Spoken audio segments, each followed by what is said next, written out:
વિદ્યાર્થી મિત્રો નમસ્તે.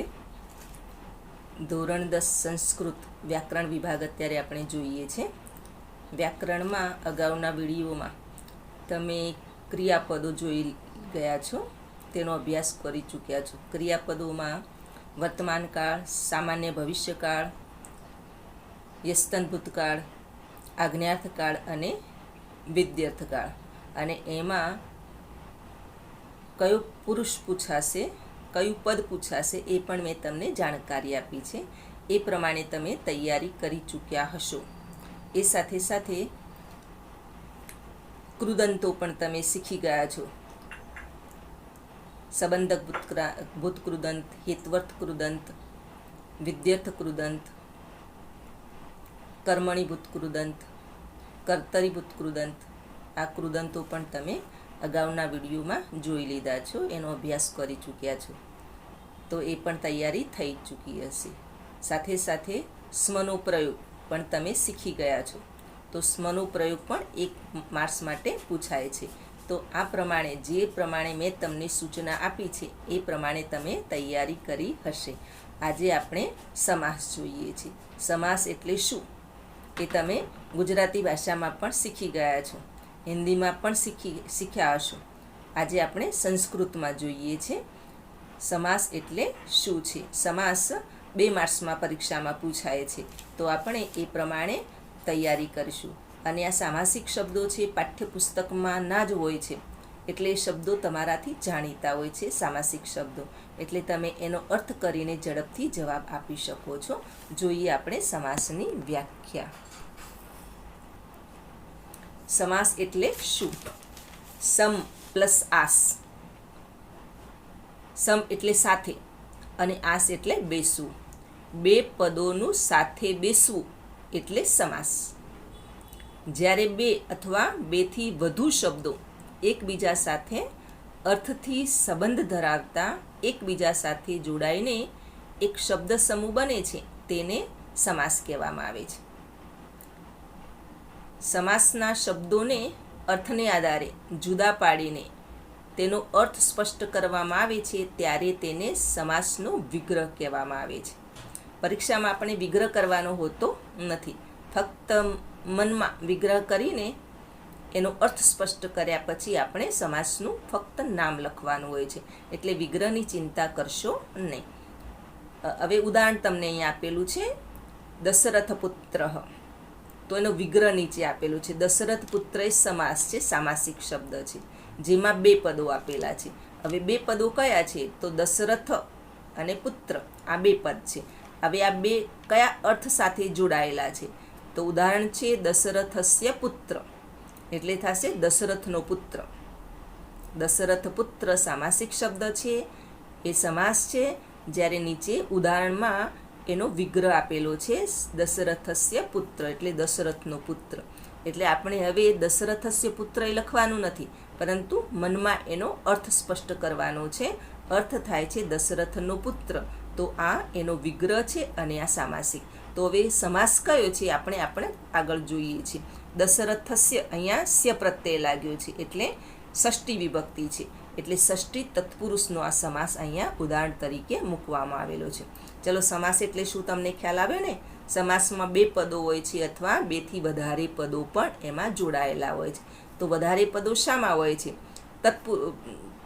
દ્વંદ્વ સમાસમાં સૌથી વધુ પદો આવી શકે, 3 કે 4, 5, 50 શબ્દો પણ આવી શકે છે. પણ આપણે એની ચિંતા કરવાની છે નહીં, આપણા પાઠ્યપુસ્તકમાં એવા શબ્દો છે નહીં. આગળ જુઓ, દ્વંદ્વ સમાસ. હવે દ્વંદ્વ સમાસ કોને કહેવામાં આવે છે? 2 અથવા 2થી વધારે નામ કે ચોક્કસ વસ્તુ બતાવતા હોય તેવા નામ કે જેનો અર્થ સ્વતંત્ર રીતે થતો હોય, ત્યારે તે 2 શબ્દ અથવા વધારે શબ્દો જોડાઈને જે સામાસિક શબ્દ બને છે તેને દ્વંદ્વ સમાસ કહેવામાં આવે છે. એટલે દ્વંદ્વ સમાસમાં 2 પદો પણ હોઈ શકે અને 2થી વધારે નામ પણ હોઈ શકે. નામ એટલે ધારો કે 100 કૌરવો છે, તો 100 કૌરવોના એક સાથે નામ આપીને પણ એ દ્વંદ્વ સમાસ બને છે. તો આમ 50 શબ્દો 5, ધારો કે 5 પાંડવો છે, તો 5 પાંડવોના નામ એક સાથે મૂકી દઈએ તો એ 5 નામ હોઈ શકે. આગળ જુઓ, એટલે દ્વંદ્વ સમાસમાં 2 અથવા 2થી વધારે પદો હોય છે અને જે પદ હોય છે, જે શબ્દો હોય છે, બધા સ્વતંત્ર હોય છે, પોતાનું મહત્ત્વ ધરાવતા હોય છે. એ પદ એકબીજાથી ઉતરતા હોતા નથી, એટલે બધા સ્વતંત્ર હોય છે. 2 શબ્દો જોડાઈને સમાસ બનતો હોય તો તે સામાસિક શબ્દ દ્વિવચનમાં મુકાય છે. ઉદાહરણ તરીકે આપણે જોઈએ તો રામકૃષ્ણ, વિગ્રહ છે એનો રામઃ ચ કૃષ્ણઃ ચ. તો અહીંયા રામકૃષ્ણ, કૃષ્ણવ તો એ દ્વિવચનનું રૂપ છે. એટલે જો 2 પદ રૂપમાં જોડાયેલો હોય સામાસિક શબ્દ તો એ દ્વિવચનમાં મુકાય છે. એટલે અહીંયા થયું રામકૃષ્ણવ. તો અંતિમ પદ જે કૃષ્ણની જગ્યાએ કૃષ્ણવ, તો વિગ્રહ કરતાં શું થાય છે એમાં? રામઃ ચ કૃષ્ણઃ ચ. તો દ્વંદ્વ સમાસમાં ચનો ઉપયોગ થાય છે દ્વંદ્વ સમાસમાં. જ્યારે આપણે ગુજરાતીમાં જોઈએ તો અને, રામ અને કૃષ્ણ, તો અહીંયા અને એટલે ચ છે, અને ચ છે દરેક પદની પાછળ મૂકવામાં આવે છે. 2થી વધારે શબ્દો જોડાઈને સમાસ બનતો હોય તો તે સામાસિક શબ્દો દ્વિવચનમાં મુકાય છે. ઉદાહરણ તરીકે જોઈએ તો રૂપશીલ માધુર્યૈ, તો અહીંયા 3 પદો છે, રૂપ, શીલ અને માધુર્ય, અને 3 પદ છે માટે ત્રીજું પદ છે, અંતિમ પદ છે એ બહુવચનમાં મુકાયેલું છે. એનો વિગ્રહ છે રૂપમ ચ શીલમ ચ માધુર્યમ ચ. તો રૂપ, શીલ અને માધુર્ય, રૂપ અને શીલ અને માધુર્ય, તો આ 3 પદો છે એટલે તે બહુવચનમાં મુકાયેલું છે અંતિમ પદ. જ્યારે 2 પદ હોય સામાસિક શબ્દમાં તો દ્વિવચનમાં મુકાય છે, અને એનો વિગ્રહ કરતાં ચ થાય છે. ગુજરાતીમાં આપણે એને અને કહીએ છીએ. સમજ્યા વિદ્યાર્થીઓ? હવે આ સમાસમાં સામાસિક શબ્દો અહીંયા ઉદાહરણ તરીકે આપેલા છે, જોઈએ એને. ફલચ્છાયા, પાઠ્યપુસ્તકના છે બધા શબ્દો. ફલચ્છાયા તેનો અર્થ થાય છે ફળ અને છાયા. તો એનો વિગ્રહ કરીએ તો ફલમ ચ છાયા ચ. ગુણ દોષયોઃ, તો ગુણ અને દોષ, વિગ્રહ થશે ગુણઃ ચ દોષઃ ચ. નિઘર્ષણશ્છેદન તાપ તાડનૈઃ, તો અહીંયા જોઈ લો, બહુવચન છે એટલે નૈઃ એ બહુવચનનું રૂપ મુકાયેલું છે. અહીંયા વિગ્રહ થશે નિઘર્ષણમ ચ છેદમ ચ તાપઃ ચ તાડનમ. તો અહીંયા 4 પદો આપેલા છે. નિઘર્ષણ એટલે ઘસવું, છેદન એટલે છેદ કરવું, એટલે કાણું પાડવું, તાપ એટલે તપાવવું, અને તાડનૈ એટલે ટીપવું. આ પાઠ્યપુસ્તકનો શબ્દ તમે ભણી ગયેલા છો. પય પાવકયો, એનો વિગ્રહ થશે પયઃ ચ પાવકઃ ચ. આ દ્વંદ્વ સમાસ છે. ધર્મ ક્રોધયોઃ, ધર્મ અને ક્રોધ, તો ધર્મઃ ચ ક્રોધઃ ચ. જટા વલ્કલાની, જટા અને વલ્કલ, જટા અને વલ્કલ, તો જટા ચ વલ્કલાની ચ. જરા રોગૌ, જરા ચ રોગઃ, જરા એટલે ઘડપણ અને રોગ એટલે રોગ, ઘડપણ અને રોગ. તો આ થયા દ્વંદ્વ સમાસ, જેનો વિગ્રહ કરતાં ચનો ઉપયોગ થાય છે. ગુજરાતીમાં આપણે બોલીએ ત્યારે થશે અને, ઘડપણ અને રોગ. આગળ જુઓ, તત્પુરુષ સમાસ છે. હવે તત્પુરુષ સમાસ, તત્પુરુષ સમાસમાં ના વિભાગો પણ ઘણા આપેલા છે. નન તત્પુરુષ સમાસ છે, ઉપપદ તત્પુરુષ સમાસ છે, પ્રાદિ તત્પુરુષ સમાસ છે. પણ પ્રાદિ તત્પુરુષ ખાસ પૂછાતો નથી એટલે આપણે એને ધ્યાનમાં રાખીશું નહીં. જેટલા પૂછાવા લાયક છે એ આપણે જોઈએ. તો એનો અર્થ સ્પષ્ટ કરીએ આપણે. આ સમાસમાં 2 પદ હોય છે, 3 પદ આમાં ક્યારેય હોતા નથી. આ સમાસમાં 2 પદ હોય છે. સમાસનો વિગ્રહ કરતી વખતે પહેલો શબ્દ બીજા શબ્દના અર્થને અનુસરે છે અથવા તેની વિશેષતા બતાવે છે. સમાસનો વિગ્રહ કરતી વખતે પહેલા શબ્દને શબ્દના અર્થ પ્રમાણે દ્વિતીયાથી માંડીને સપ્તમી વિભક્તિના પ્રત્યય લગાડવામાં આવે છે. આ વિગ્રહ કરતાં જે વિભક્તિના પ્રત્યયનો ઉપયોગ થયો હોય તે વિભક્તિના તત્પુરુષ સમાસ તરીકે ઓળખાય છે.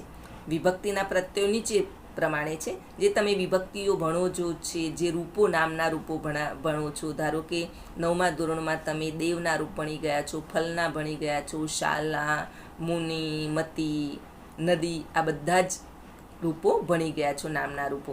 હા, તો એના જેવા જ આ છે. તો પ્રથમા વિભક્તિ હોતી નથી તત્પુરુષ સમાસમાં. દ્વિતીયાથી માંડીને સપ્તમી વિભક્તિના પ્રત્યયો લગાડવામાં આવે છે. તો દ્વિતીય વિભક્તિનો પ્રત્યય છે ને, તૃતીય વિભક્તિ તો થી વડે થકી, ચોથી વિભક્તિ માટે પ્રત્યય છે ને માટે, પંચમી વિભક્તિનો પ્રત્યય છે થી માંથી, ષષ્ઠી વિભક્તિનો પ્રત્યય છે નો, ની, નાનું, અને સપ્તમી વિભક્તિનો પ્રત્યય છે મા પર ઉપર. જ્યારે તમે કોઈ સામાસિક શબ્દ જે પાઠ્યપુસ્તકનો જ હોય છે અને એ સમાસ તરીકે પૂછાય ત્યારે તેનો અર્થ તમે કરો છો. જ્યારે ને પ્રત્યય બે પદો વચ્ચે અર્થ થતો હોય તો દ્વિતીય તત્પુરુષ સમાસ વપરાય. થી વડે થકી બે પદો વચ્ચે એનો અર્થ લાગુ પડતો હોય તો તૃતીય વિભક્તિ તત્પુરુષ સમાસ કહેવાય. ને માટે અર્થ થતો હોય ત્યારે તે ચતુર્થી તત્પુરુષ સમાસ કહેવાશે. થીમાંથી એ અર્થ લાગુ પડતો હોય તો પંચમી વિભક્તિનો પ્રત્યય છે એટલે પંચમી વિભક્તિ તત્પુરુષ કહેવાશે. અને નો, ની, નાનું જે ષષ્ઠી વિભક્તિના પ્રત્યયો છે, જો એ અર્થમાં આવતા હોય તો ષષ્ઠી વિભક્તિ તત્પુરુષ સમાસ કહેવાશે. અને સપ્તમી એટલે કે મા પર ઉપર, જો આ અર્થ બે પદો વચ્ચે લાગુ પડતો હોય તો તેને સપ્તમી તત્પુરુષ સમાસ કહી શકાય છે. એટલે આમ આપણે દરેક શબ્દનો અર્થ સ્પષ્ટ રીતે કરતા શીખીએ, જેને કારણે આ સમાસ આપણને સહેલો પડે. અહીંયા ઉદાહરણ તરીકે આપ્યા છે તત્પુરુષ સમાસમાં ઔષધાલયાશ્રિત, એનો વિગ્રહ કરેલો છે ઔષધાલયમ આશ્રિત. તો ઔષધાલયને આશ્રિત, જે ઔષધાલયમાં ગયેલો છે તે, એટલે ઔષધાલયમ આશ્રિત એટલે તે દ્વિતીય તત્પુરુષ સમાસ છે. યમ પ્રત્યય લાગ્યો છે. જુઓ, સુખપૂર્ણમ એટલે થશે સુખેન પૂર્ણ, સુખથી પૂર્ણ, એટલે તૃતીય તત્પુરુષ. સુખેન એ તૃતીય વિભક્તિ છે. સુખથી પૂર્ણ ગુજરાતીમાં આપણે કહીશું, અને સંસ્કૃતમાં સુખેન પૂર્ણ એ તૃતીય વિભક્તિ તત્પુરુષ છે. પછી છે પુત્ર હિતે, વિગ્રહ થાય છે પુત્રાય હિતે, એટલે પુત્રને માટે હિત, તો ચતુર્થી તત્પુરુષ.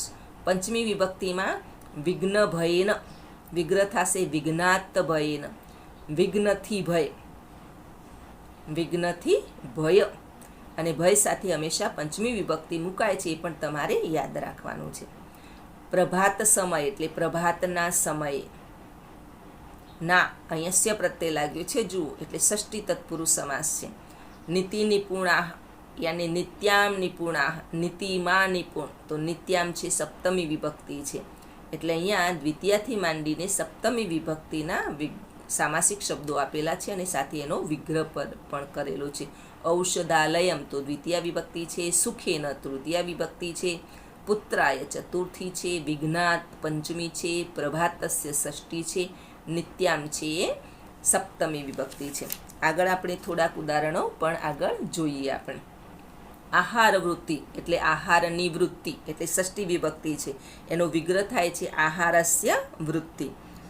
પછી છે ધીવરાલાપ, માછીમારોનો આલાપ એટલે વાર્તાલાપ, તો અહીંયા પણ ષષ્ઠી છે, વિગ્રહ થાય છે ધીવરાણામ આલાપઃ.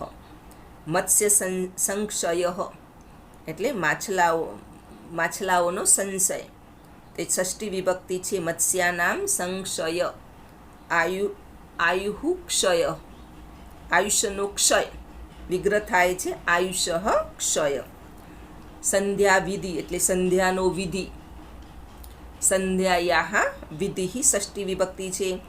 સાધુ સમાગમમ, સાધુનો સમાગમ એ પણ ષષ્ઠી છે. સાધોહો સમાગમમ એનો વિગ્રહ થાય છે. જનસેવનમ એટલે લોકોની સેવા, જનાનામ સેવનમ. કાવેરી તીરે તો કાવેરીના કિનારે, ગુજરાતીમાં આપણે અર્થ કરીએ તો સંસ્કૃતમાં છે કાવેર્યામ તીરમ, એટલે ષષ્ઠી વિભક્તિ છે. ઘૃત સહિતેન તો ઘૃતેન સહિતમ, સહિત સાથે તૃતીય વિભક્તિ વપરાય છે, એટલે તૃતીય તત્પુરુષ સમાસ છે. ભોજન રુચિ, ભોજનમાં રુચિ, સપ્તમી વિભક્તિ છે. વિગ્રહ કરીએ ત્યારે ભોજને રુચિ. સ્વનગરમ તો સ્વસ્ય નગરમ, પોતાનું નગર એટલે ષષ્ઠી તત્પુરુષ છે.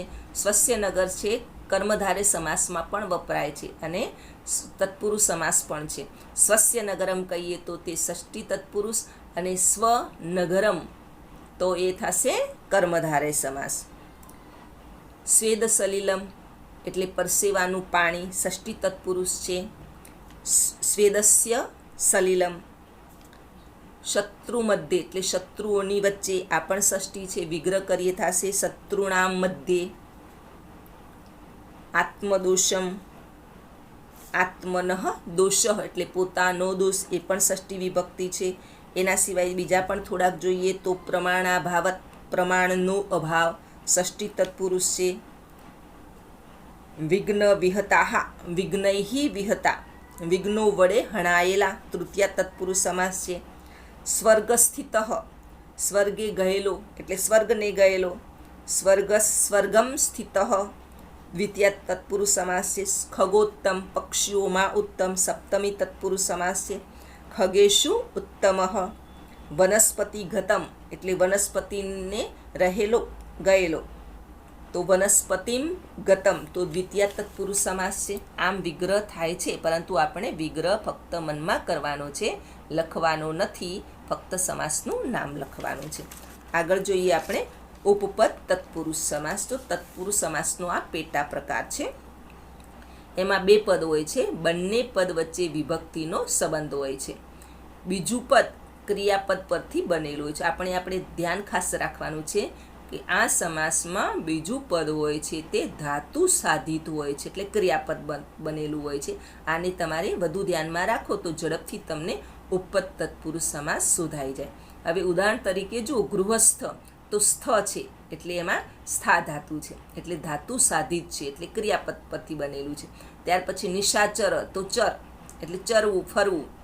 ચર એ પણ ધાતુ છે એટલે ધાતુ સાધિત છે. આ જલદ દ એટલે દા આપનાર, તો એ પણ ધાતુ સાધિત છે, એટલે ખાસ તમારે આને ધ્યાનમાં રાખવાનું. બે પદ છે એટલે ગૃહ અને સ્થ, એટલે ઘરે રહેનાર. ગૃહસ્થ એટલે ઘરે રહેનાર, એનો વિગ્રહ થાય છે ગૃહે તિષ્ઠતિ ઇતિ ગૃહસ્થ. નિશાચર, નિશાયામ ચરતિ ઇતિ નિશાચર. જલદ, જલમ દદાતિ ઇતિ જલદ. એના સિવાયનો છે સુખાવહમ, સુખમ આ વહતિ ઇતિ સુખાવહ, એટલે સુખને વહાવનાર. તો આપણે ધ્યાન રાખશું, બીજું પદ ધાતુ સાધિત એટલે ક્રિયાપદથી બનેલું હોય ત્યારે એ પદ બનશે ઉપપદ તત્પુરુષ. હવે છે નન તત્પુરુષ. તો નન પદ તત્પુરુષ, તો નન એટલે નકારાત્મક છે, એને તમે ખાસ ધ્યાનમાં રાખશો. તો આ સમાસમાં પણ બે પદ હોય છે. પ્રથમ પદ અ કે અન વાળું નિષેધાત્મક એટલે કે નકારાત્મક. પહેલું પદ છે નકારાત્મક હોય છે અને બીજું પદ હોય છે તે નામ હોય છે. નકારાત્મકમાં અ અને અન પદ હોય છે અને બીજું પદ છે તે નામ હોય છે.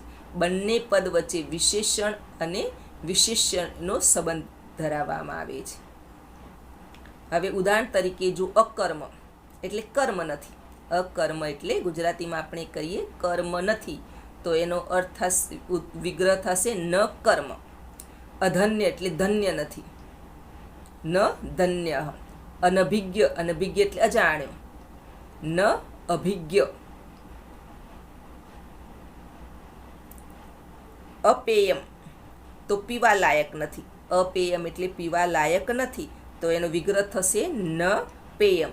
તો હવે અ છે એ નકારાત્મક છે અને નીચે છેલ્લો આપ્યો છે અનભિજ્ઞ, તો એ અન છે. અન એ નકારાત્મક પદ છે. ધારો કે અસત્ય, અનૃતમ, તો આવા પદો છે નન તત્પુરુષ સમાસ કહેવામાં આવે છે. આને આપણે ફક્ત નન તત્પુરુષને ધ્યાનમાં રાખશું, પહેલું પદ જેમાં નકારાત્મક હોય.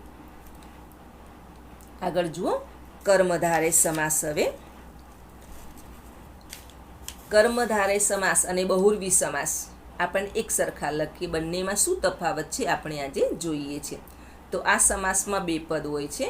બંને પદો વચ્ચે પ્રથમા વિભક્તિનો સંબંધ હોય છે. બે પદો વચ્ચે વિશેષણ વિશેષ્યનો સંબંધ હોય છે, એટલે કે પ્રથમ પદ વિશેષણ હોય તો બીજું પદ નામ હોય છે, એટલે કે વિશેષ્ય હોય છે. ક્યારેક પ્રથમ પદ નામ અને બીજું પદ વિશેષણ આવે એટલે ચેન્જ થયા કરે છે. ક્યારેક પહેલું પદ નામ હોય છે તો ક્યારેક બીજું પદ નામ હોય છે. ક્યારેક પહેલું પદ વિશેષણ હોય તો ક્યારેક બીજું પદ વિશેષણમાં પણ આવી શકે છે. ક્યારેક બે શબ્દો વચ્ચે એટલે કે બે પદો વચ્ચે સરખામણીનો સંબંધ પણ બતાવવામાં આવે છે. ક્યારેક બીજું પદ અનંતરમ એટલે કે અન્ય, અંતરમ એટલે કે અન્ય, બીજું એ અર્થમાં હોય ત્યારે પણ આ સમાસ એટલે કર્મધારય સમાસ બને છે. કર્મધારય સમાસના ઉદાહરણો આપેલા છે અહીંયા. મહાવૃક્ષ એટલે આપણે સામાન્ય અર્થ ગુજરાતીમાં કરીએ છીએ તો મોટા વૃક્ષો. મહાવૃક્ષ એટલે મોટા વૃક્ષ, જે મોટું વિશાળ વૃક્ષ છે એને કહેવાશે મહાવૃક્ષ. તો વૃક્ષ કેવું છે? મહાવૃક્ષ છે. અહીંયા વૃક્ષ છે નામ છે, મહા છે એનું વિશેષણ છે. એનો વિગ્રહ કરતા થાય છે મહાન વૃક્ષ એટલે કે મોટું વૃક્ષ. જળ પદાર્થ, પદાર્થ કેવા છે? તો જળ પદાર્થ છે. અહીંયા વિશેષણ છે જળ છે તો એનો વિગ્રહ થશે જળ પદાર્થ. વણિકજન એટલે વણિકજન એટલે વાણિયાન માણસ. માણસ કોણ છે? વાણિયો છે, વણિક છે તો એનું થશે વણિકજન. અહીંયા વણિક છે વિશેષણ છે જનનું. શાંત વચસા, વચસા એટલે વચન. વચન કેવું? શાંત એટલે વિગ્રહ થશે શાંતમ વચમ. મંગલ પટહેન એટલે મંગલકારી નગારું. અર્થ થશે મંગલકારી નગારું. નગારું કેવું છે? તે મંગલકારી છે એટલે એનો વિગ્રહ છે મંગલઃ પટઃ તેન. વિક્રાંત કાર્યેષુ તો કાર્ય કેવા? વિક્રાંત પરાક્રમના કાર્યો છે એટલે કાર્ય છે નામ છે, વિક્રાંત છે વિશેષણ છે. વિગ્રહ થશે વિક્રાંતમ કાર્યમ. ઉત્તમ જનાહ, જનાહ લોકો કેવા છે? ઉત્તમ છે તો અહીંયા ઉત્તમ છે વિશેષણ છે, ઉત્તમઃ જનઃ. સંસાર સમુદ્ર એનો અર્થ થશે સંસાર એ જ સમુદ્ર એટલે અથવા સંસારરૂપી સમુદ્ર. સંસારરૂપી સમુદ્ર એવું આપણે અર્થ કરી શકીએ છીએ. વિગ્રહ થશે સંસાર એવ સમુદ્ર. હાર્યષ્ટિ એટલે હારમાળા. હાર્યષ્ટિ એટલે હારમાળા. વિગ્રહ એનો થાય છે હાર એવ યષ્ટિ. હાર એ જ માળા. ત્યાર પછી જલાશયાંતરમ, જલાશયાંતરમ જોઈ લો અંતર અહીંયા આવ્યું છે તો એ અંતર એટલે બીજું, તો બીજું જળાશય. કયું જળાશય? તો બીજું જળાશય. તો અહીંયા બીજું છે વિશેષણ તરીકે ઉપયોગ થયો છે તો આ કર્મધારય સમાસ છે. એ જ પ્રમાણે આપણે જોઈએ તો ભાષાંતર એટલે બીજી ભાષા. કૃષ્ણાંગારાન, કૃષ્ણ અંગારઃ. અંગારા કેવા? તો કૃષ્ણ કાળા અંગારા એટલે કે કોલસા. મહાભૂત, મહાનભૂત. મુક્તામણિ, મુક્તામણિ. મણિ કેવા છે? મુક્તા. ઘનાંધકારેષુ, ગાઢ અંધકાર એટલે ઘન અંધકારઃ. તો આ થયા કર્મધારય સમાસ. તો કર્મધારય સમાસમાં વિશેષ્ય અને વિશેષણ હોય છે એ તમારે ધ્યાનમાં રાખવાનું છે. ત્યાર પછી જ્યાં સમાનતાનો ભાવ પણ પ્રકટ થતો હોય અને અંતર શબ્દનો ઉપયોગ થયેલો હોય કે જે વિશેષણ તરીકે ઉપયોગ થાય છે. હવે આપણે જોઈએ બહુર્વી સમાસ. તો બહુર્વી સમાસ અને કર્મધારયમાં શું તફાવત છે એ આપણે ખાસ જોઈએ. તો અહીંયા આપણે જોયું તો કર્મધારય સમાસમાં પણ બે પદ હોય છે, અહીંયા પણ બે પદ હોય છે, બે પદો હોય છે બહુર્વી સમાસમાં, બરાબર. ત્યાર પછી છે બંને પદો વચ્ચે વિશેષ્યનો સંબંધ હોય છે તો કર્મધારયમાં પણ એ સ્થિતિ છે. પરંતુ હવે ધ્યાનમાં રાખશું આ સમાસ ક્યારેય પણ વાક્યમાં એકલો વપરાતો નથી, તે બીજા પદના વિશેષણ તરીકે જ વપરાય છે. તો શું ધ્યાનમાં રાખશું? આમાં વિશેષ્ય અને વિશેષણ હોવા છતાં પણ આખું પદ છે એ બીજાનું વિશેષણ છે, બીજા પદનું વિશેષણ છે. તો એવા સમાસને બહુર્વી સમાસ કહેવામાં આવે છે. ખ્યાલ આવી ગયો? તો કર્મધારય સમાસ છે તે બીજા કોઈનું વિશેષણ નથી, પરંતુ એ પદ જ વિશેષ્ય અને વિશેષણ સાથે જોડાયેલું છે. જ્યારે બહુવ્રીહી સમાસમાં વિશેષણ અને વિશેષ્યનો સંબંધ હોવા છતાં પણ આ આખું પદ છે એ બીજા પદનું વિશેષણ બને છે, ત્યારે તે બહુવ્રીહી સમાસ કહેવાય છે. આ સમાસનો વિગ્રહ કરતી વખતે યદ અને તદ સર્વનામનો ઉપયોગ થાય છે. એટલે આપણે વિગ્રહ તો કરવાનો નથી, પણ આપણે ધ્યાનમાં રાખશું. ઉદાહરણ તરીકે આપ્યું છે જાડ્ય વક્ત્ર. જાડ્ય વક્ત્ર એનો વિગ્રહ થાય છે જાડ્યમ વક્ત્રમ યસ્ય સહ, જેનું મોઢું જડતા વાળું છે તે. જાડ્ય વક્ત, જાડ એટલે જડતા, જેનું મોં જડતા વાળું છે તે. એટલે કોઈક વ્યક્તિ કે જે જડ છે, જેના ચહેરા ઉપર જડતા દેખાય છે, એના માટે આ શબ્દ વપરાય છે જાડ્ય વક્ત્ર. ઉદાહરણ જોઈએ. બહુમત્સ્ય. બહુમત્સ્ય એટલે ઘણા માછલાવાળું. તો ઘણા માછલાવાળું શું હોય? સરોવર હોય. તો સરોવર માટે આ વપરાયેલું છે બહુમત્સ્ય. એનો વિગ્રહ છે બહવહ મત્સ્યા યસ્મિન સહ. તો યદ અને તદના સર્વનામનો અહીંયા ઉપયોગ થાય છે. વિગ્રહ કરતાં પણ આપણે વિગ્રહ કરવાનો નથી, ફક્ત ધ્યાનમાં રાખવાનું છે. બહુમત્સ્ય એટલે શું? તો ઘણા માછલાવાળું સરોવર. તો સરોવરનું આ વિશેષણ છે. ધૃતરાષ્ટ્રમ. ધૃતરાષ્ટ્ર એટલે જેનું રાષ્ટ્ર ધૃત છે તે. જેનું રાષ્ટ્ર ધૃત છે તેને કહેવાશે ધૃતરાષ્ટ્ર. ધૃતમ રાષ્ટ્રમ યેન સહ. પિનદ્દશાલી. તો પિનદ્દશાલીનો અર્થ થાય છે બાંધેલી ડાંગરવાળો. પિનદ એટલે બાંધેલી, શાલી એટલે ડાંગર. બાંધેલી ડાંગરવાળો જે છે તે. એનો વિગ્રહ થશે પિનદ્દાશાલી યેન સહ. વિરલ ભૂષણામ. વિરલ આભૂષણવાળી એમ કહીએ. વિરલ આભૂષણ, તો જેણે વિરલ આભૂષણ ધારણ કરેલા છે એના માટે આ શબ્દ વપરાયેલો છે. તો વિગ્રહ થાય છે વિરલમ ભૂષણમ યસ્યાસ્યાહ, જેના આભૂષણો વિરલ છે તે. સ્નેહરૂપમ. સ્નેહરૂપ જે છે તે. સ્નેહરૂપમ યસ્ય સહ. કુલિશોપમમ. વિગ્રહ થાય છે કુલિશસ્ય ઉપમા યસ્ય સહ, જેને કુલિશની ઉપમા આપવામાં આવી છે તે. એટલે વજ્ર સમાન. કુલિશોપમનો અર્થ થાય છે વજ્ર સમાન. એટલે વચન માટે આ વિશેષણ છે. પાઠ નંબર 2માં મુકાયેલો છે આ શબ્દ. રાક્ષસોગ્ર સ્વભાવો. એનો અર્થ થાય છે રાક્ષસ જેવા ઉગ્ર સ્વભાવવાળા જે છે તે. વિગ્રહ કરી આપણે. રાક્ષસોગ્ર સ્વભાવ યેષામ તે, જેનો સ્વભાવ રાક્ષસ જેવો ઉગ્ર છે તે. અનાથ. જેનો નાથ નથી તે. વિગ્રહ થાય છે ન વિદ્યતે નાથ યસ્ય સહ. અતિથિ. જેની તિથિ નક્કી નથી તે, એને બહુવ્રીહી સમાસ કહી શકીએ. ન વિદ્યતે તિથિ યસ્ય સહ. પ્રભુત લોભ. જે અત્યંત લોભી છે તે. પ્રભુત એટલે ખૂબ, અને લોભ એટલે લોભી. જેનામાં વધુ પડતો લોભ છે તેને કહેવાશે પ્રભુત લોભ. વિગ્રહ થાય છે પ્રભુત લોભ યસ્ય સહ. અપત્ય રૂપેણ. બચ્ચા રૂપે. બચ્ચા રૂપે જે છે તે. બચ્ચા રૂપે શું છે? તો અહીંયા પાઠ્યપુસ્તકમાં આપણે જોઈ લીધો. બચ્ચા રૂપે શું છે? વાસણો હતા નાના નાના. તો આ એ નાના વાસણો માટેનું આ વિશેષણ વપરાયું છે અપત્ય રૂપેણ. તો અપત્યમ રૂપમ યસ્ય સહ. સંયતેન્દ્રિય. જેને ઇન્દ્રિયો સંયત કરી છે, નિયત કરેલી છે તે. તો સંયતાની ઇન્દ્રાણી ઇન્દ્રિયાણી યસ્ય સહ. જેને ઇન્દ્રિયો સંયત કરી છે તે. વિગત દ્રષ્ટિ. જેની દ્રષ્ટિ ગઈ છે તે. જેની દ્રષ્ટિ ચાલી ગઈ છે એને કહેવાશે વિગત દ્રષ્ટિ. તો વિગતા દ્રષ્ટિ યસ્ય સહ.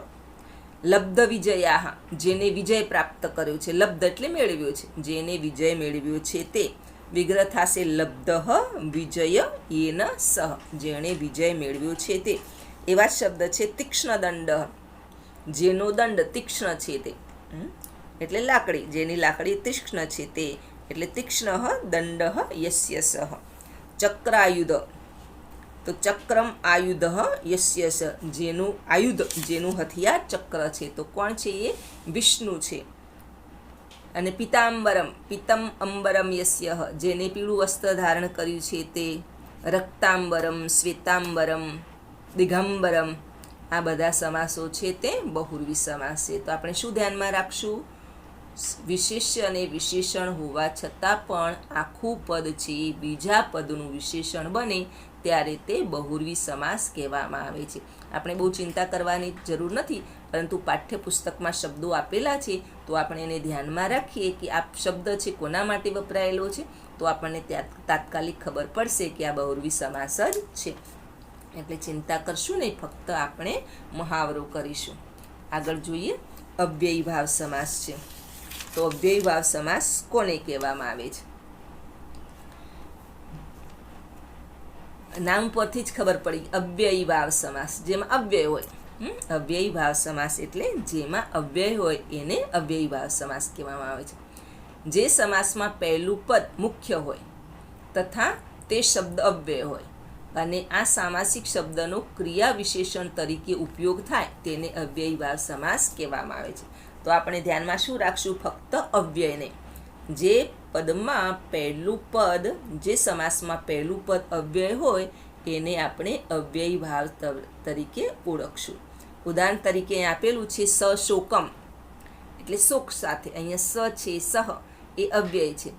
વિગ્રહ થાય છે શોકેન સહિતમ યથા સ્યાત તથા. શોક સાથે જે છે તે એવું અર્થ થાય છે. એટલે સશોકમ, આપણે વિગ્રહને ખૂબ ધ્યાનમાં નહીં રાખીએ, ફક્ત એના અર્થને ધ્યાનમાં રાખશું. સશોકમ એટલે શોક સહિતમ.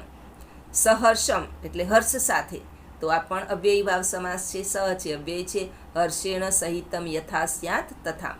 આજીવન, આ છે એ અવ્યય છે, આજીવન એટલે જીવન પર્યંત. ત્યાર પછી પ્રતિદિનમ, એનો વિગ્રહ થાય છે દિને દિને, પ્રતિદિનમ એટલે દરેક દિવસ, તો પ્રતિ છે એ પણ અવ્યયી ભાવ સમાસ છે. બીજા પદો આપણે જોઈએ તો યથાશક્તિ એટલે જેવી શક્તિ. ગુજરાતીમાં આપણે અર્થ કરીએ તો થશે જેવી શક્તિ, તો યથા એ પણ અવ્યય છે. એનો વિગ્રહ થાય છે શક્તિમ અનતિક્રમ્યમ એટલે જેવી શક્તિ છે. યથા કાર્યમ એટલે જેવું કાર્ય છે. એનો વિગ્રહ થાય છે કાર્યમ અનુસૃત્ય એટલે જેવું કાર્ય. ત્યાર પછી છે સવિનયમ એટલે વિનય સાથે અથવા વિનયપૂર્વક. એનો વિગ્રહ થાય છે વિનયેન સહ યથા સ્યાત તથા. એના જેવું જ બીજું પદ છે સાશ્ચર્યમ. સાશ્ચર્યમ એટલે આશ્ચર્ય સાથે. અહીંયા પણ સનો ઉપયોગ થયેલો છે.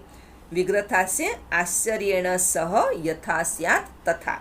તો અહીંયા સહ, આ, પ્રતિ અને યથા આવા પદવાળા અવ્યયી ભાવ સમાસના પદવાળા આપણે જોયેલા છે. તો તમને ખ્યાલ આવી ગયો હશે કે અવ્યયી ભાવ સમાસમાં મુખ્ય શું છે કે પહેલું પદ એનું અવ્યય હોય છે. એને આપણે ફક્ત ધ્યાનમાં રાખશું એટલે આ સમાસ ઝડપથી આપણે સમજી શકીશું. તો અહીંયા આપણે સમાસનું પ્રકરણ પૂરું કરીએ છીએ. તો પાઠ્યપુસ્તકમાં જે સમાસનું પ્રકરણ છે એ તમે ધ્યાનપૂર્વક વાંચશો, એટલે કોઈ ચિંતાની બાબત નથી. હા, એની સાથે સાથે પાઠ્યપુસ્તકમાં પણ જે ટિપ્પણ આપેલી હોય છે, શબ્દાર્થ આપેલા હોય છે, સંધિ આપેલી હોય છે, તેમ સમાસ પણ આપેલા હોય છે. તો દરેક પાઠની નીચે પાઠ પૂર્ણ થાય ત્યારે તેમાં સમાસ આપેલા છે. સમાસને પણ આપણે ધ્યાનપૂર્વક વાંચીએ, એને સમજીએ તો બધી સરળતા રહેશે અને આપણને સહેલાઈથી આવડી જશે. તો આપણે સમાસનો સ્વાધ્યાય કરશું જે પાઠ્યપુસ્તકમાં આપેલો છે તે. અસ્તુ.